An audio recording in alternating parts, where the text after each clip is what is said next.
Going on, Dana? A little international flavor tonight with the contract winners. I guess was the main event probably the easiest call of the night. I mean, big undefeated heavyweight that gets finished in the first round.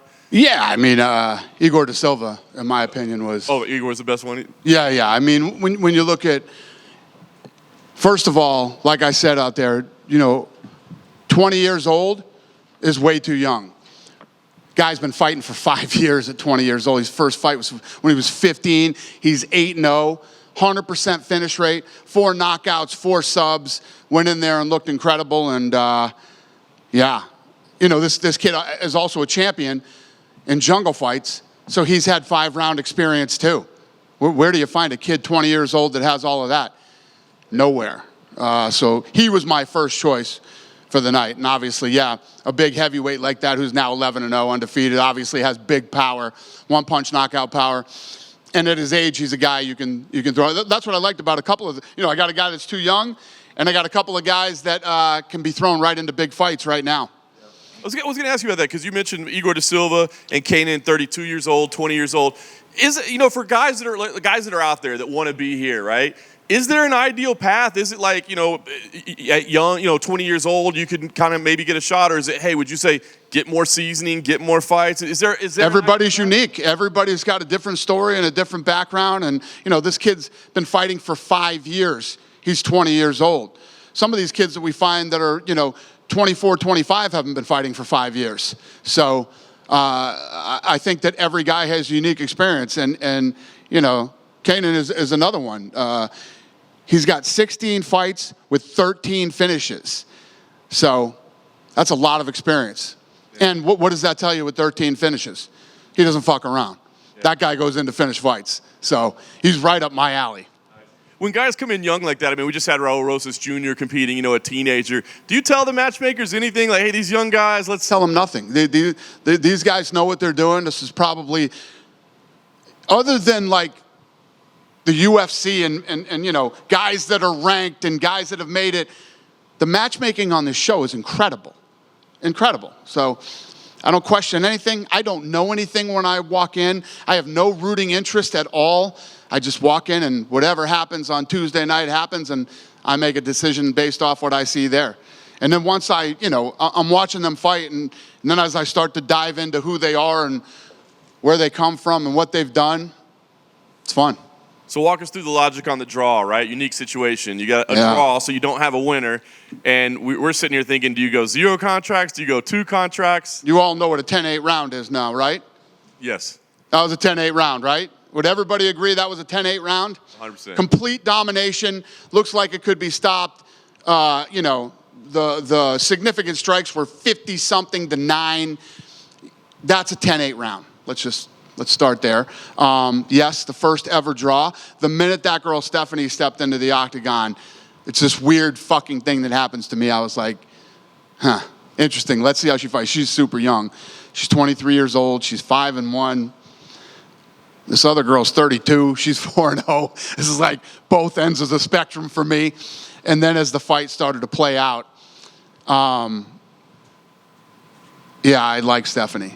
It's going to be. I'm interested to see her first fight in the UFC.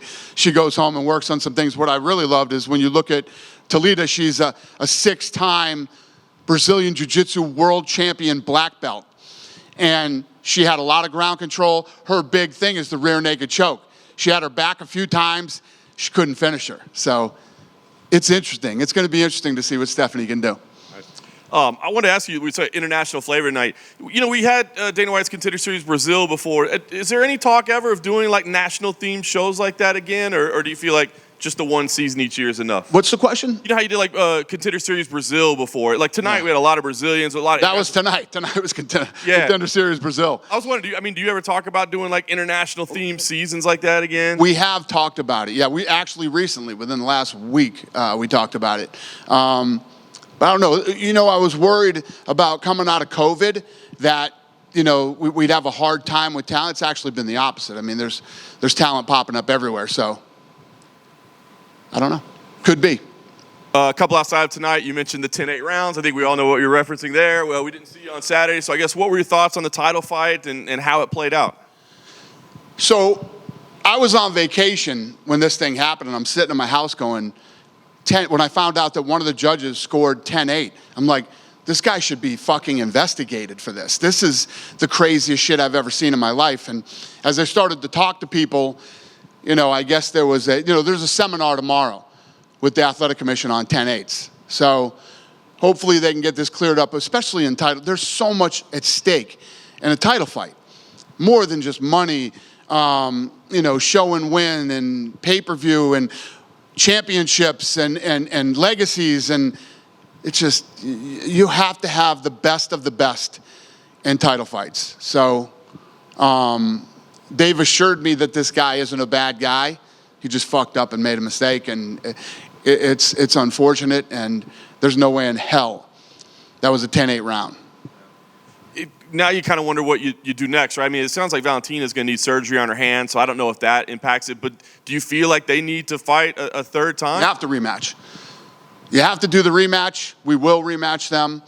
It's the right thing to do. It's the fight that needs to happen. And so let me tell you guys this. Let me tell you this text I got today.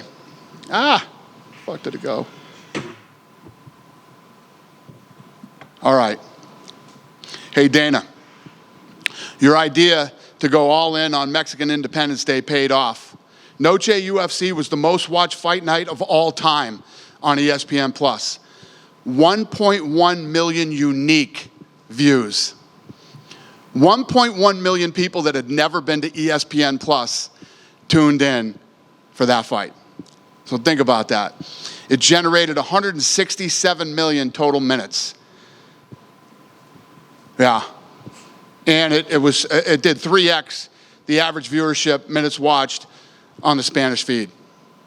Wow. Killed it. Wow. It was an incredible success. Do you think you'll make that an annual event? I think we weren't really sure going into it. I mean, it was super. I will get that date every year from now on, yes.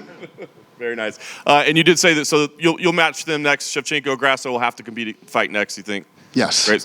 Last thing for me, I just want to get a follow-up. Have you had a chance to speak to Israel Adesanya yet? We're still kind of waiting to see. I have not. I know he's in LA right now working on some stuff, but no, I haven't talked to him. Are you waiting to hear from him before you decide what to do at middleweight? No. Listen, he's one of the things, we were talking about this week too, that we always love about Israel. Israel was willing to fight anybody, anywhere, anytime, loved to turn around quickly and fight again. And when he wants to fight, he'll let us know. Dana, going back to that 10-8, obviously we can't really make an assumption, but what do you think the judge was thinking during that? Do you think it was like, I feel like Alexa won the fight, but I've scored it too far to Valentina, so I kind of have to make it up? Did he not see the choke properly? Like, what do you think could have caused him to make that a 10-8? Unfortunately, you'll probably never have the opportunity to have him sitting somewhere like this and ask him that question, because only he knows the answer to that question. Valentina gets dropped in like the second or third round. I don't remember. That's not a 10-8, but the fifth round is a 10-8. Especially when Valentina was winning the first 3 minutes of the fifth round. It literally makes no sense. Is that something you would like to see? I know you can't make it happen, but would you like the judges to be able to speak to the media after a controversial decision, or even the commission themselves just come out and speak? Do you think that's something that could benefit them, or is it going to make them a target of like crazy hate and bullshit? Yeah, unfortunately, that is part of and I get it, why the Athletic Commission wouldn't want to put their guys out in front of, the media and deal with the fans and all the bullshit. But you just don't throw 10-8s around. 10-8s are... Third round tonight was a 10-8. When there is an absolute ass whooping and the fight could be stopped at any moment, and one fighter absolutely dominates from bell to bell, you can score it a 10-8. This whole, what was it, domination, control, and all this other bullshit, it's just the biggest crock of shit of all time for a 10-8. A 10-8 is an absolute ass whooping. Period. If the judges aren't going to speak to the media or the fans, do you think they should at least be able to speak to the fighters themselves? So Valentina should be able to go to that judge and be like, explain to me how you gave that 10-8 to Alexa. Do you think you'd like to see that? No, you're not going to see that. And you have to understand too, and I'm not defending anything, these people are human, they make mistakes, but this one's total bullshit. Yeah. For that to be a 10-8 round, there is no excuse for that. There is no excuse for that 10-8. UFC Noche, you want to have that on the same date every year. This year, you pushed Canelo off that date. I know sometimes you guys have clashed in the past, but it seemed like you got that, and they didn't want to go against you. You think these numbers that you pulled this week? I will go that date every day. I don't care if somebody here in town gets the date at the arena. I'll go in an opposing arena and go head-to-head with them next year. I'm doing this for the rest of my reign here. So they can go on the same night. We can go head-to-head. I'm going. Thing was a massive success for us. This was something that I've been thinking about since the day we bought this company. So we're finally in the position. I'm all my chips are in on Mexico. We're opening the PI, which we spent, millions and millions of dollars on. I was in here talking to you guys. It might even have been you or somebody else. We were talking about why aren't you doing it? I said, you know what? You're absolutely right. Why am I not doing that? We did it. It was huge, and we'll do it again every year, regardless of whether boxing goes or doesn't go. I will go head-to-head with them every year. Awesome. Thank you. Hi, Dana. Yep. I just have a quick question about Power Slap. Today there was a new rule change announced. Right. What went into that, and what was the decision behind doing that? Yeah, so this thing is still evolving and growing, and the commission was they've been great with us and figuring this whole thing out and making it as good as possible. We just had drug tests again, like there was one failure instead of, it's no different than the UFC in the early days. I mean, we didn't start spending millions of dollars a year with USADA because we thought it was, just something we wanted to do. It's something that we had to do to clean up the sport. And, we're going to continue to tweak rules and production and work with the commissions all over the country. As we lead into next year, early next year, we'll be in 5-6 new states. So then we'll start traveling around and selling tickets and doing things like that. So everything's good, man. Our video game, I don't know if I told you guys this already, but the video game did 350 million downloads and just kicking ass. So it's all good. And the commission's been awesome. They've been great to work with. I was wondering if you could also just talk to me a little bit about Raul Rosas Jr. and his performance. What did you think of that? Whose performance? Raul Rosas. Who? Jr.? Yeah. I mean, what could you? It was incredible. He came out and absolutely dominated. A real guy, tough guy, and looked good doing it. He got the pop. So I don't know what it was like for you guys, but on my social. I'll give you an example, like the face-off between Valentina and Alexa did 1.5 million views in less than 24 hours. He did 3 million views in less than 24 hours. He doubled what the main event did and destroyed the rest of the card as far as views. They love that kid. Do you think we could possibly see him maybe headlining a fight night coming up soon? Maybe have a youngest headliner? After what happened on Saturday night, we're going to Mexico. So, yeah. I don't think he won't be headlining Mexico, but he'll be there. So we're already in the works on the Mexico fight. Thank you. You're welcome. Going back to the Noche UFC, the outdoor weigh-ins and that Q&A, what did you think about that? Did you like that? And is that something that's going to be part of it going forward? Well, we've done it before. We've done that before. Many times in different cities. But, yeah, that's always a winner when the weather's right. Yeah. And then last thing, just to clarify, you talked about how Grasso, for sure, we want to have that rematch. If the injury of Shevchenko and the surgery of the recovery is long, are you still going to hold out and make that rematch? No, we're comfortable with where she's at as far as her injury is. We're comfortable with it. That should probably start striking again in 3 months or a little less. Yeah. Yep, all good. Dana, as you mentioned, you want to go back to Mexico, and it was announced on the broadcast that the plan is for 2024. It could be like first quarter, or could it be at the same time as the PI opening? No. No, it's going to be separate events. And, unfortunately, believe me, I would love to have it coincide with the opening of the PI, but the timing's not going to work on that. And what are the odds for Alexa to be, right now you still have a champ, now we realize that it could be like a fight night or another Noche UFC in Mexico City. What are the odds for her to be like defending the belt in Mexico this time? Very good. Very good. So it will depend on when Valentina is going to be. Is what? It will depend on the timing on Valentina's injury to go back to No, Mexico. I think that Valentina can start striking in under 3 months or 3 months. So we're good. We spoke for the first time about having this Mexican not in the pens because it was about Cinco de Mayo in March. So can you take us about the process of what happened with your team when the first time you told them, I want to do this, I want to take this Mexican dates from boxing. I think we can compete now. We have enough talent. Can you tell us about the process of what happened during this year? I don't want to take the dates from boxing. They can do whatever they want to do.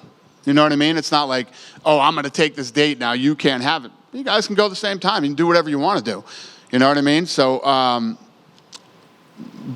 yeah, I mean, as soon as I said, yeah, why are we not doing this? We should do this. We went right back to the office the next day and started working on building the card. And, you know, we built what was Saturday.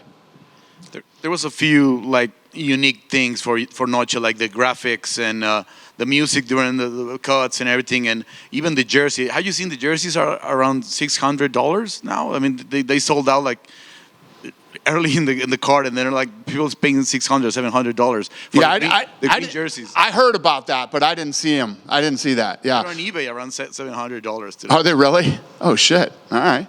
We got a box back here. Yeah, so this was our first time out, and you know how we operate. It'll get better every year. We'll make it bigger and better every year that we do it. We're all in on this thing.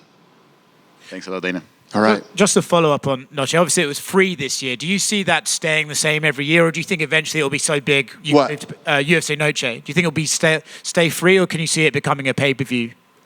Yeah. I mean, just like everything that we do, it will evolve and get better and grow and get bigger. And with the opening of the PI, and it's just, every time I say this to you guys, am I wrong?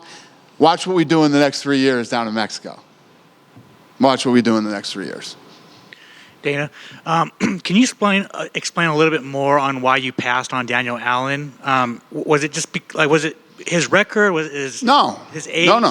Listen, he didn't get a finish. Yeah, nope, none of that. I look at people, and for example, you know, Stephanie, right? Young, this, that, but I in that fight tonight, she was aggressive. She tried to finish the whole time, stuffing shots, and I think she was on the ground for 6 minutes and 27 seconds with a 6-time Brazilian Jiu-Jitsu world champion, whose thing is the rear naked choke. She stayed out of it the whole time. She was dominant on the feet, aggressive, and I just saw something in her that I liked, and I think she can be somebody. Now, Daniel Allen, so he goes in, you know, if he didn't wrestle tonight. He had to stand up. He was in there with a damn good wrestler. There were a lot of fouls in the fight. He is 4-0 and he's 31 years old, and he needs more time. What I did like about him were all the things that I said. He's undefeated. He's 5-0. He's a 2-1 dog.